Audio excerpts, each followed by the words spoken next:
لوگوں کی نسل چلتی ہے بیٹے سے، میری نسل چلے گی میری بیٹی فاطمہ سے۔ اور آپ نے ارشاد فرمایا کہ سیدہ شباب اہل الجنت الحسن والحسین، جنت کے نوجوانوں کے سردار ہیں حسن اور حسین۔ اور آپ نے فرمایا علی مجھ سے ہے، میں علی سے ہوں۔ اور آپ نے فرمایا فاطمہ بضعۃ منی، فاطمہ میرے جسم کا ٹکڑا ہے، جس نے اسے دکھ دیا اس نے مجھے دکھ دیا، جس نے اسے خوش کیا اس نے مجھے خوش کیا۔ تو فرمایا فاطمہ تو اور میں، یہ دونوں یعنی حسن حسین اور یہ جو سویا ہوا ہے، ہم قیامت کے دن پانچوں اکٹھے ہوں گے۔ اور آپ نے فرمایا کہ میرے اہل بیت سے محبت کرنا، مجھ سے محبت کرنا ہے، اور میرے اہل بیت سے بغض رکھنا، وہ مجھ سے بغض رکھنا ہے۔ اور آپ نے فرمایا قیامت کے دن سارے رشتے ٹوٹ جائیں گے، لیکن میرا رشتہ میرے خاندان کے ساتھ باقی رہے گا اور میں ان کی سفارش ضرور کروں گا۔ اور آپ نے فرمایا کہ میرے اہل بیت کے بارے میں میرا خیال رکھنا، میرے اہل بیت کے بارے میں میرا خیال رکھنا۔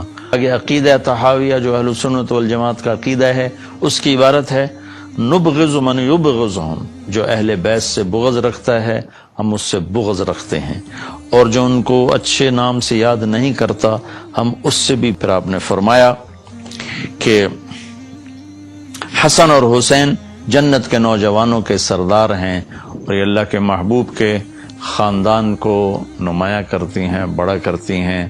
اور آپ نے فرمایا یا اللہ میں حسن حسین سے پیار کرتا ہوں، تو بھی ان سے پیار فرما، اور یا اللہ جو ان سے پیار کریں ان سے بھی پیار فرما، اور جو ان سے بغض رکھیں ان سے بغض رکھ، جو ان سے پیار کریں ان سے پیار کر۔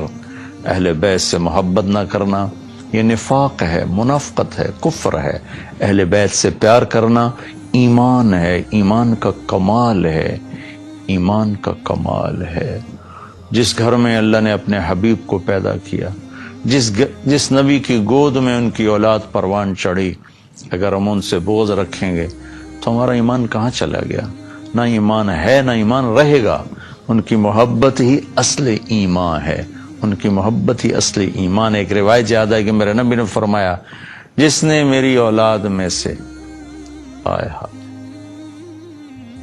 کسی کے ساتھ اچھا سلوک کیا اور میری اولاد کا کوئی فرد اس احسان کا بدلہ نہ دے سکا، غربت کی وجہ سے یا کسی اور وجہ سے، تو قیامت کے دن میں اس کی طرف سے اپنے اس امتی کو اس احسان کا بدلہ دوں گا جو میری اولاد میں نہ دے سکا۔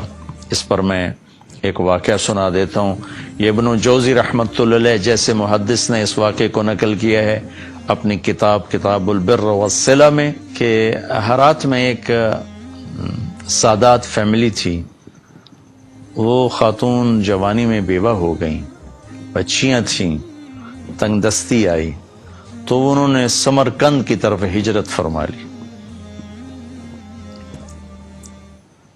رزق کی معاش کی تلاش میں۔ وہاں پہنچی تو پوچھا کوئی یہاں سردار، کوئی سخی، چونکہ نووارد تھیں تو لوگوں نے بتایا کہ ایک تو یہاں مسلمان بڑا سردار ہے اور پورے علاقے کا رئیس ہے، اور ایک یہاں آگ کا پجاری آتش پرست ہے، وہ بھی بڑا رئیس، بڑا سخی مالدار ہے۔ تو انہوں نے سوچا کہ میں غیر مسلم کے پاس کیوں جاؤں۔ وہ مسلمان کے پاس گئیں اور اس سے فرمایا کہ میں آل رسول ہوں، پردیسن ہوں، میری بچیاں ہیں، مجھے ٹھکانہ بھی چاہیے، کھانا بھی چاہیے۔ وہ سردار کہنے لگے تیرے پاس کوئی، عام طور پر جو اہل البیت ہے ان کے پاس لکھا ہوا نسب نامہ ہوتا ہے، میں نے کئی گھرانوں میں ماشاءاللہ دیکھا اللہ کے رسول تک ان کے سارے آبا کے نام لکھے ہوئے۔ تو کہا تیرے پاس کوئی سند ہے؟ اس نے کہا بھائی میں تو پردیسی ہوں، غربت کی ماری میں کہاں سے سند دکھاؤں۔ تو وہ کہنے لگا یہاں تو پھر ہر دوسرا آدمی کہتا ہے میں سید ہوں، آل رسول ہوں۔ تو اس نے کوئی اچھا جواب نہیں دیا۔ تو وہ وہاں سے آئیں اور اس آتش پرست کے پاس گئیں، وہ جو آگ کا پجاری تھا، اور اپنا تعارف کروایا۔ اس نے فوراً اپنی بیگم کو ساتھ بھیجا اور کہا کہ جاؤ ان کی بچیوں کو لے کر آؤ۔ جاؤ، انہوں نے کہیں ٹھہرایا ہوا تھا، ان کو لے کر آئے، سرد رات تھی، ان کو کھانا کھلایا، سلا دیا۔ رات کو مسلمان سردار نے خواب دیکھا کہ اللہ تعالیٰ کے محبوب صلی اللہ علیہ وسلم جنت میں ایک خوبصورت سونے کا محل ہے، اس کے دروازے پر کھڑے ہیں۔ یہ عرض کرتا ہے یا رسول اللہ یہ محل کس کا ہے؟ تو آپ نے فرمایا یہ ایک مسلمان کا ہے۔ تو وہ کہنے لگے یا رسول اللہ مسلمان تو میں بھی ہوں۔ تو آپ نے فرمایا اپنے اسلام پر کوئی دلیل پیش کر، کوئی ثبوت پیش کر۔ تو وہ کانپ گئے۔ تو پھر اللہ کے نبی نے بہت غصے سے فرمایا کہ میرے گھر کی بچی تیرے دروازے پر چل کر آئی اور تو نے اس سے ثبوت مانگے کہ مجھے ثبوت دے، تو اہل بیت میں سے ہے، میری نظروں سے دور ہو جا۔ ان کی آنکھ کھولی تو ان کی چیخ و پکار، وہ ننگے سر ننگے پاؤں باہر نکل کے شور مچایا کہ وہ جو پردیسن خاتون تھی کہاں گئی؟ کہا جی وہ تو وہ لے گیا، وہ آتش پرست آگ کا پجاری لے گیا۔